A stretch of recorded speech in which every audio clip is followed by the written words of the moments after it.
people are always coming up with new games, at least table games, because table games are easy to do, and the rules are there.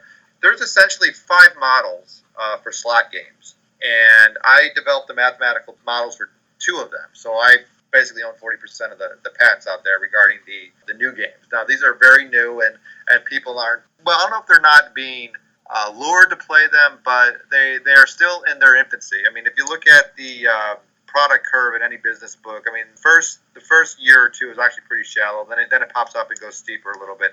But the problem with these games right now, these slot games, these multi-credit, multi-line devices, well, they're all the same. The experience is consistent with every other game, and the way they get away with it is they just change the themes. Now, any business or marketing classes will say that if you have an inferior product, the way to get people to keep buying it is keep on changing the name.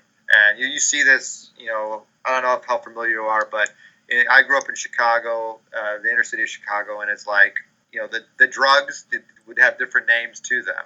So the way they kept on doing that, when the reason they kept on doing it is because it's such a lousy product, but you change your name, they think it's something new. Yeah, it's the same marijuana, just a different name. Yeah, exactly, if that's your thing. But if you see now, they just have these same play experiences, but they're changing the names.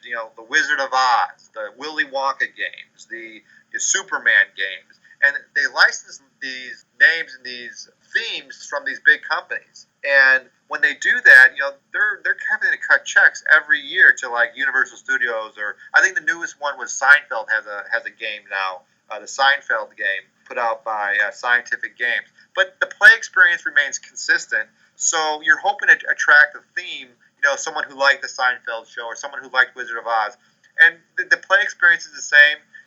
If I have a ham sandwich with 10 pieces of ham and 1 piece of crap, I still have a crap sandwich. I mean, it's the same thing over and over again. So, they'll call like Superman 1, 2, and 3 through Konami is doing that. And then, the Wizard of Oz, and you have the Oompa Loompa, the Wicked Witch, which is all under the same theme that the gaming company can use, but they're diversifying their costs and cost averaging it down. So it makes sense for them to put out the same stuff with different themes and different graphics, but the play experience tends to be the same. Are slot machines going the way of skill, do you think? Well, I think so.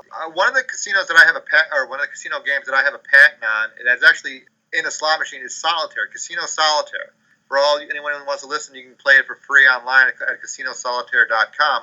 But Solitaire is a skill-based game, and it was so mathematically impossible to solve up to a few years ago when me and my partners figured it out, that no one could understand how skill would apply to games. I got to stop you right here. Solitaire is a skill game? Yeah, Solitaire is a skill-based game. Wow, I didn't know that. Because you have all these different permutations, and which card can go where. You have two moves, 2 moves that you can make. Which one is better to make first, and things like that. So yeah, it is a skill-based game, and skill-based games in general are appealing to players because everybody wants to think they're smart, and the best way to be smart is try to beat something, right?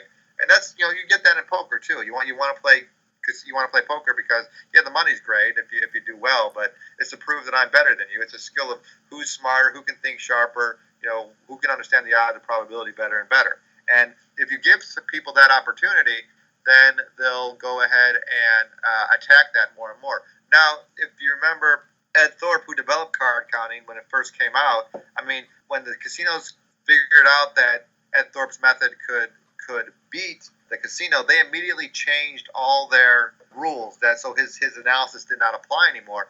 But the casinos went dry. Nobody came to their casinos. But when they reinstated the original rules, the casinos were flooded to the point of where they were more packed than they were before the analysis came out, because everybody thought they could beat it, and everybody thought it was possible. And for them, just knowing was enough to increase their revenue.